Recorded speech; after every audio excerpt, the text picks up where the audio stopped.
The next formula z of 1 by 1. So it is இதுக்கு முன்னாடி நம்மளுக்கு ஒரு ஃபார்முலா தெரியணும். இந்த ஃபார்முலாக்கு முன்னாடி நம்மளுக்கு ஒரு பேசிக் லாகரிதம் ஃபார்முலா தெரியணும். அது என்ன பண்ணணும்னா மைனஸ் லாக் ஆஃப் 1 மைனஸ் இதனோட ஃபார்முலா என்ன கொடுத்துக்கிறாங்கன்னா X plus X square by 2 plus X cube by 2 plus up to infinity. Up to infinity, modulus of x வந்து less than 1 or x is less than 1. This is very important thing. சரி இப்போ நம்மளோட function பார்க்கலாம். நம்மளோட function z of 1 by n கொடுத்துக்கிறாங்க. That is equal to இது எப்படி எழுதலாம்? Summation n varies from 0 to infinity x of n z power minus 1. Minus 1.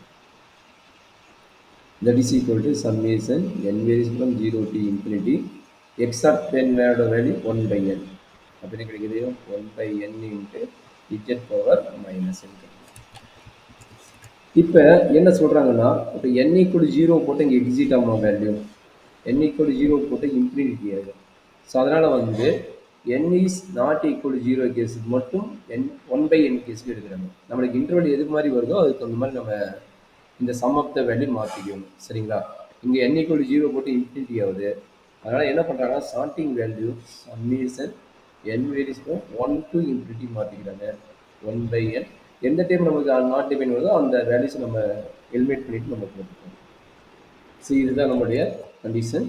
அப்போ இதை வந்து நம்ம டெரிவேட் பண்ண போகிறோம். That is equal to summation n varies from 1 to infinity 1 by n z power minus n வந்து 1 by z பவர் n நம்மளுக்கு. இப்போ ஒவ்வொரு வேல்யூ அப்ளை பண்ணுங்க என்ன கிடைக்குன்னு பார்ப்போம்.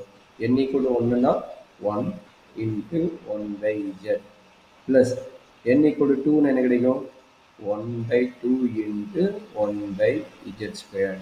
n equal to 3னா 1 by 3 into 1 by z cube. n equal to 4னா 1 by 4 into 1 by z power 2. இதே மாதிரி up to infinity வரும். சரிங்களா? இப்போ என்ன ஆச்சுன்னா இந்த 1 by z இருக்குதுல்ல அதை வந்து நம்ம ஒரு ஜென்ரல் டேர்மாக எழுதலாம் 1 by z plus 1 by 2 into இந்த டைம் எப்படி எழுதலாம் 1 by z whole square எழுதலாம் plus 1 by 3 into 1 by z cube என்ன எழுதலாம் 1 by z whole cube எழுதலாம். அதே மாதிரி அடுத்த டைம் எழுதிக்கலாம் 1 by z whole power 4 எழுதிக்கலாம் plus running this process. Already இந்த இடத்துல சால்வ் பண்ணுறதுக்கு முன்னாடி ஒரு சால்வ் பண்ணும்போது ஒரு ஃபார்முலா கொடுத்தேன். என்ன கொடுத்துக்கிறேன் எக்ஸ் ஸ்கொயர்னா டிவைடட் பை 2 எக்ஸ் கியூப்னா டிவைடட் பை 4. சரி அப்போ இங்கே எக்ஸ் வேல்யூ உனக்கு என்ன எடுக்குன்னு தெரியுது.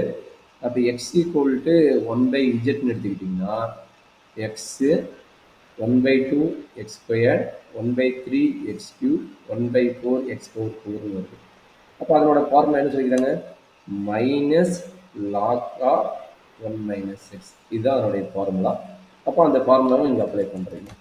அப்போ என்னாச்சு that is equal to minus log of 1 minus x. அப்போ 1 மைனஸ் எக்ஸோட வேல்யூ 1 பை இஜெட். இது திரும்ப என்ன பண்ண போகிறீங்க எகெயின் எல்சிஎம் எடுத்து சிம்பிளிஃபை பண்ண போகிறீங்க minus log of Z minus 1 divided by Z. இந்த மைனஸ் என்ன எழுதலாம் ஒரு லாக்ரிதம் பேசிக் ஃபார்முலா இருக்குது log A power B equal to B into log ஏன்னு ஒரு ஃபார்முலா இருக்குது.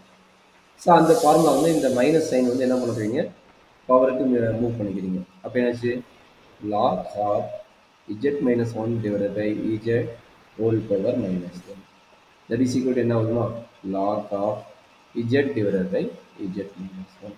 இது எதனோட ஃபார்முலா இஜெட் ஆஃப் 1 ஆமாம் 1 பை n. சரி இது கொஞ்சம் கேர்ஃபுல்லாக பார்த்துக்கணும். இது மாதிரி சப்போஸ் ஒரு டைம் ஆட் ஆனால் என்ன ஆகும் ஒரு டைம் மைனஸ் ஆனால் என்ன ஆகும் அந்த மாதிரி கான்செப்டை ஃபார்முலா டெரிவேட் பண்ணிட்டு போகணும். ஸோ ரொம்ப ரொம்ப இம்பார்ட்டன்ட் கேஸ். இது நார்மல் ஃபார்முலா தெரிஞ்சிடும்.